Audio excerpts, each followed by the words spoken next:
آج احتساب عدالت میں جج ناصر جاوید رانا صاحب نے سماعت کی۔ دوران سماعت عمران خان اور بشرا بی بی کو 10 روزہ، پہلے 25 دن ہو چکے تھے، 10 روزہ دیا گیا تھا، وہ 10 روزہ جسمانی ریمانڈ مکمل ہونے پر جیل سے عدالت کے روبرو پیش کیا گیا۔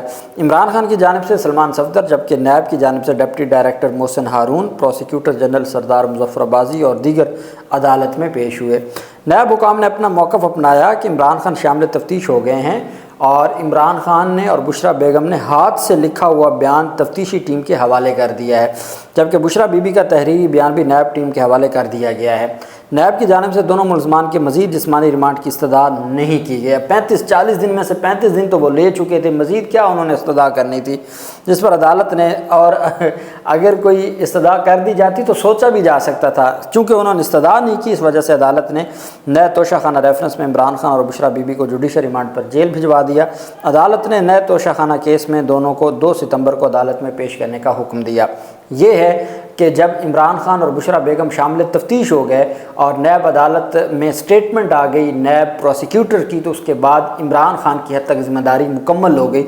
اب 21 اگست کو، اب چونکہ جوڈیشل ہوا ہے، میری بطور قانون کے طالب علم کے طور پر میری رائے یہ ہے کہ سلمان صفدر صاحب کو اس مقدمے میں نئے توشہ خانہ کیس میں آج شامل تفتیش نہیں ہونا چاہیے، ان کو ضمانت کی درخواست نہیں دائر کرنی چاہیے، چونکہ جوڈیشل ہو گئے ہیں تو ضمانت دائر ہو سکتی ہے۔ ضمانت کی درخواست 2 دن ٹھہر جائیں، پہلے اسلام آباد ہائی کورٹ سے معاملے کو دیکھنے دیں۔ اگر آپ نے یہاں ضمانت کی درخواست دائر کر دی تو پھر آپ کا اسلام آباد ہائی کورٹ یہ کہہ سکتی ہے کہ اب آپ نے ضمانت کی درخواست دائر کر دی ہے تو آپ ضمانت کو ڈیسائیڈ کروا لیں۔ تو اب 2 دن ٹھہر جائیں، آج جوڈیشل ہوا ہے، پرسوں چیزیں کلیئر ہو جائیں گی 21 اگست کو، اور اس کے بعد پھر آپ آگے اس کو بڑھا سکتے ہیں۔ عمران خان کی جانب سے وہاں پر صحافیوں کے ساتھ گفتگو کی گئی اور عمران خان نے کہا ہے کہ فیض حمید کی گرفتاری کا ڈرامہ یہ انہوں نے اس وجہ سے رچایا ہے کہ یہ میرا مقدمہ ملٹری کورٹس میں لے کر جانا چاہتے ہیں اور یہ میرا ملٹری ٹرائل، فوجی عدالتوں میں فوجی ٹرائل کرنا چاہتے ہیں، اور یہی مقصد ہے۔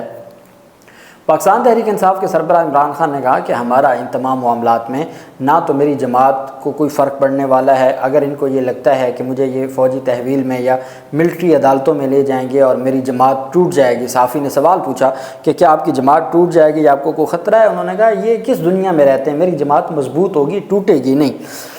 عمران خان نے کہا کہ فیض حمید کی گرفتاری کا ڈرامہ میرا مقدمہ ملٹری کورٹ میں لے جانے کے لیے کیا جا رہا ہے۔ انہوں نے کہا کہ انہیں پتہ ہے میرے خلاف تمام مقدمات کھوکھلے ہیں، جو سٹینڈ نہیں کریں گے، یہ سب ملٹری کورٹ کا چکر چل رہا ہے۔ عمران خان کا کہنا تھا کہ مجھے لگتا ہے کہ یہ لوگ فیض حمید کو میرے خلاف وعدہ معاف گواہ بنائیں گے۔ جنرل ریٹائرڈ فیض کے حوالے سے کہا جا رہا ہے کہ 9 مئی کا ماسٹر مائنڈ ہے، اگر تو 9 مئی کو فیض نے میرے اغوا کا آرڈر دیا تو اسے پکڑیں۔ میں کسی اور کمانڈر کو نہیں جانتا تھا، صرف اتنا جانتا ہوں کہ باجوہ نے بتایا کہ فیض سب سے قابل جنرل ہے۔ عمران خان کا کہنا تھا کہ یہ احمد کہتے ہیں کہ فیض حمید نے بتایا کہ حملہ کہاں کرنا ہے، ہمارا احتجاج تو پرامن تھا، جب آپ مجھے گھسیٹ کر اغوا کریں گے تو ہم کدھر احتجاج کریں گے؟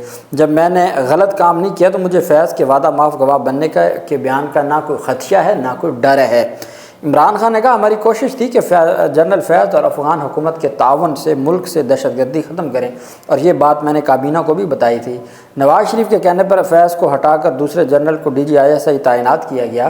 میں نے ہر ممکن کوشش کی کہ باجوہ کو ساتھ لے کر چلوں، لیکن باجوہ نے میری پیٹھ میں چھرا گھونپا اور میری حکومت گرا دی۔ عمران خان نے کہا میرے سابق آفس بوائے کو وعدہ معاف گواہ بنا کر کوشش کی جا رہی ہے کہ مجھے اہلیت سمیت جیل میں رکھا جائے۔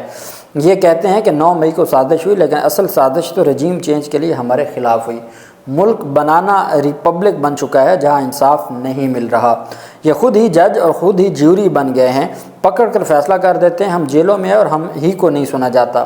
سابق وزیر اعظم نے کہا مجھے ہائی کورٹ سے رینجرز کے ذریعے گرفتار کیا گیا، میں وزیر اعظم رہا، مجھے پتہ ہے رینجرز کیسے آپریٹ کرتی ہے۔ اگر حمود الرحمان کمیشن رپورٹ پر عمل ہوتا تو ملک میں 3 مارشل لا نہ لگتے۔ آج ملک میں 4تھا غیر اعلانیہ مارشل لا نافذ ہے۔ یہ سب کچھ صرف اور صرف مجھے ملٹری کورٹ لے جانے کے لیے ہو رہا ہے۔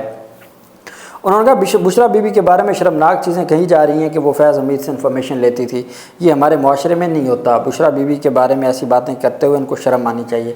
اصل میں ان کو ڈر لگ گیا ہے کہ چیف جسٹس چلا گیا تو ان کا الیکشن ڈرامہ کھل جائے گا، اس لیے ان کی کوشش ہے کہ اس سے قبل مجھے سزا دلوائیں۔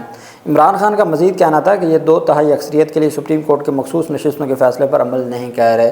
انہوں نے کہا خواجہ آصف اور محمد زبیر بھی اب کہہ چکے ہیں کہ باجوہ نے سب کچھ مدت ملازمت میں توسیع کے لیے کیا۔ کیا عمران خان پاگل تھا جو اپنے نہتے لوگوں کو حکم دیتا کہ وہ کور کمانڈر ہاؤس جائیں؟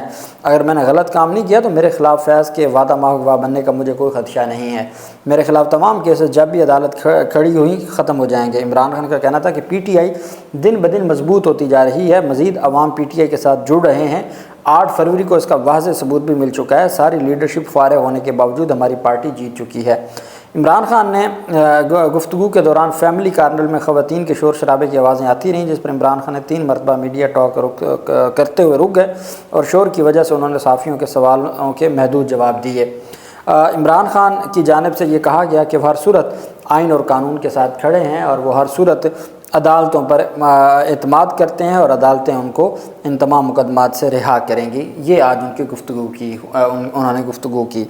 جبکہ دوسری جانب سپرنٹینڈنٹ اڈیالہ جیل کو طلب کر لیا گیا ہے لاہور ہائی کورٹ کے جسٹس رضا کی جانب سے۔ یہ ایک اہم مقدمہ ہے اور اس مقدمے میں جو جسٹس رضا قریشی صاحب معزز جج ہیں لاہور ہائی کورٹ کے اور اس وقت وہ پنڈی بینچ میں موجود ہیں، اڈیالہ جیل کے سابق ڈپٹی سپرنٹینڈنٹ محمد اکرم کی بازیابی کی درخواست پر عدالت نے سپرنٹینڈنٹ اڈیالہ جیل کی رپورٹ پر عدم اطمینان کا اظہار کرتے ہوئے انہیں ذاتی حیثیت میں طلب کر لیا۔